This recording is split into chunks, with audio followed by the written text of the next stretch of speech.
This piece won't be finished today. In fact, it might take 6 months to find out if it even worked. Yeah, I just picked up this big old stump plum. It is out of brown. I think I got all the rocks out of it and most of the dirt. Look, right here's another rock. So there's lots of potential hazards here to both me and my tools, but I couldn't pass up on a chance to turn this stuff. So let me see if I can get the rest of these rocks out of there. Seems every time I turn this piece, I find one more potential disaster inside of it. Look at that. Big old rock in there.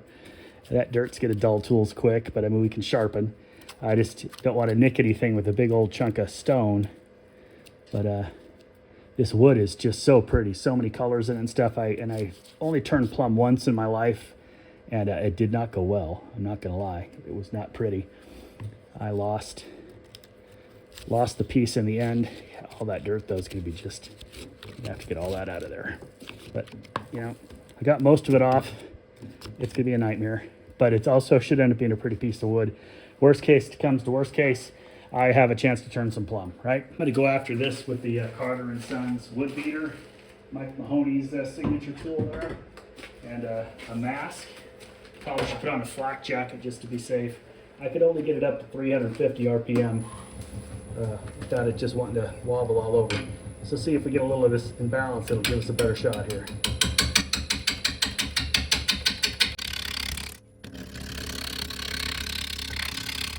So just want to see that first cut. Let's see that first cut. Whew, all right, I get my hand in there. Waiting for that to get on top and swing the other direction. See that wood? Does that not look like it's worth turning? That's just pretty. We got a lot of ways to go, and it's going to be chattering on us and all the little weird bark stuff that was under the ground once we get up to the root ball itself. A lot of voids and stuff. I'm not sure exactly how I'm going to keep that in the picture, but I'm expecting to have a big open side on the piece. Yeah, we'll see.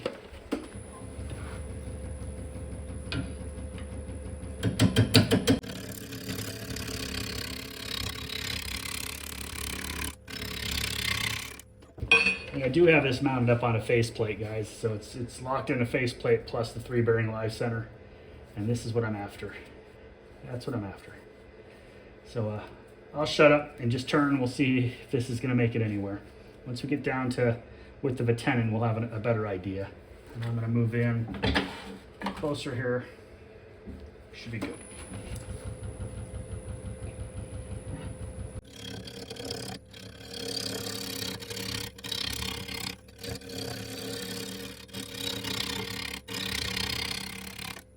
Turned in a lot of air. So as we get closer here, one more spin. Look at that. So I'm thinking of just getting ourselves to a base that I can lay this flat on, a flat base, and then I might leave a lot of this on the outside after I get a tenon in here, very natural, and then try to turn our bowl from the top. So we can maybe keep some of this mossy bark, these roots sticking out. I'll have to dry this thing to get it into a space where I'd be able to shellac it or something, but I think it could end up being a really pretty rustic piece if we get into these edges and stuff.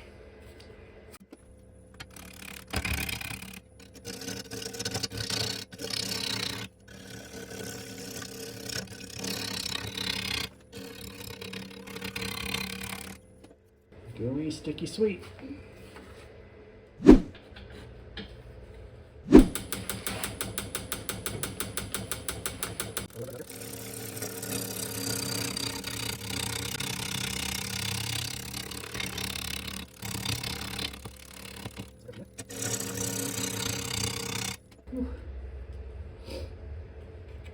Smells good. Smells as good as cherry does. Oh, look at that. That is gorgeous. I wonder if that would hold together if I went down this direction into a hollow form shape. Put a tenon on it for that. Have a bunch of stuff blowing out and blowing open. I don't know, look at that. That is just as pretty as wood gets. But a lot of chewing stuff up to get to where we're at already, so see how far we have to go to get a good tenon going on this one.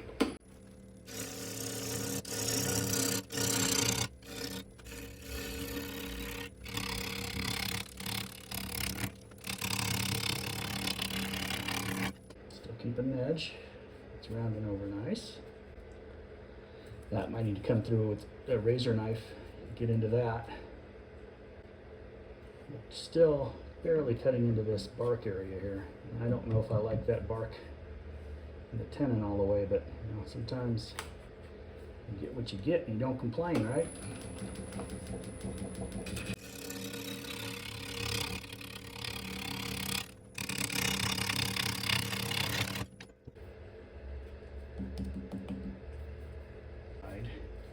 If we're lucky. I might be out of my mind on this though. This might be over my skis on this one. It's definitely a filthy, filthy, filthy piece of wood.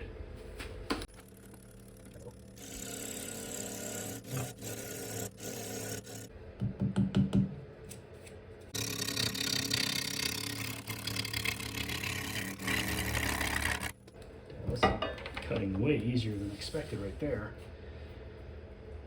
So we're up to round here, here, open air, haven't touched this yet. Okay.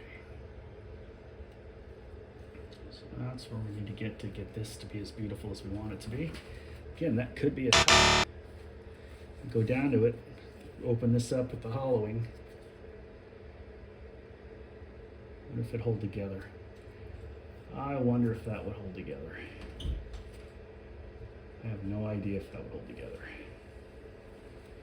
But we're getting closer to round, so we should be able to pick up the speed soon. Yeah, I took just a pair of scissors, the old shears, nice quality scissors here, and I cut some of that bark that was flapping around just so it wouldn't be flapping, and hopefully we can keep it from cutting out, because I can always sand that or chisel it, razor knife it, be more careful how we treat that later. But I think what I've decided is I'm going to get it round. Just first thing is just to get the whole thing round, and then I'm going to leave these giant open root structures, try to wrap this up enough that it shows in the piece. I'll have to do some very careful shear scraping and stuff to get this into a spot where it can be finished, and this is soaking wet, so I don't know how it's going to dry. It's plum, it usually cracks to a million pieces. But once it's round, we'll keep the shape, we'll keep all this bark, we're going to keep this big root exposure here, and then I'm going to hollow from the inside down to make the bowl itself. I think that will be a very unique piece, and if I spend the time and get it all the way across the finish line, it could actually be a very nice art piece for one of the shows, especially for people who like the more rustic stuff. So I'm still not happy with where my tool rest is. I really want to get close enough. But we're going to come around here anyway, up, so I think we'll be okay. Still nice and tight. Still using the 5/8 inch bowl gouge right now. Looking forward to getting this going a little faster soon.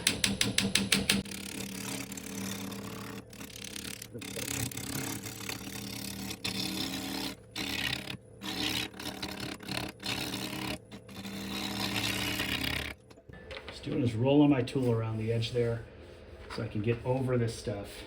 We'll keep coming in, and when we have extra bark or roots, just clip them off the shears here. I would love to be able to leave some of these just regular roots hanging. You can see how we're peeling this root back here.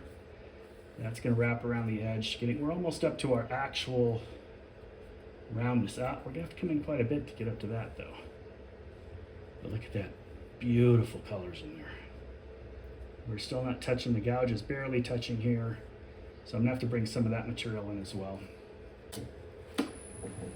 Gotta use that long wing.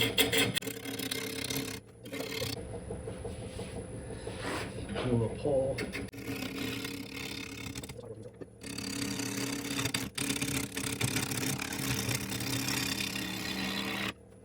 Very difficult whole trick here is to not try to push your bevel into the wood, but float it just so the areas you want cut are there and you're not hitting that air going back and forth.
Okay, time for number 4 jaws.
The hollowing itself went smoothly, which honestly surprised me, given what the wood is like. I won't bore you with every pass, it was pretty standard hollowing from there. I ended up with a bowl, but I'm not convinced it's going to stay a bowl. This thing is soaking wet, uneven, and honestly, kind of a ticking time bomb. Best case, it warps into something beautiful. Worst case, well, it tears itself apart. Either way, we're going to find out. I'll put this on the rack, give it a few months, we'll come back and see if it survived. Until then, get out there and turn something.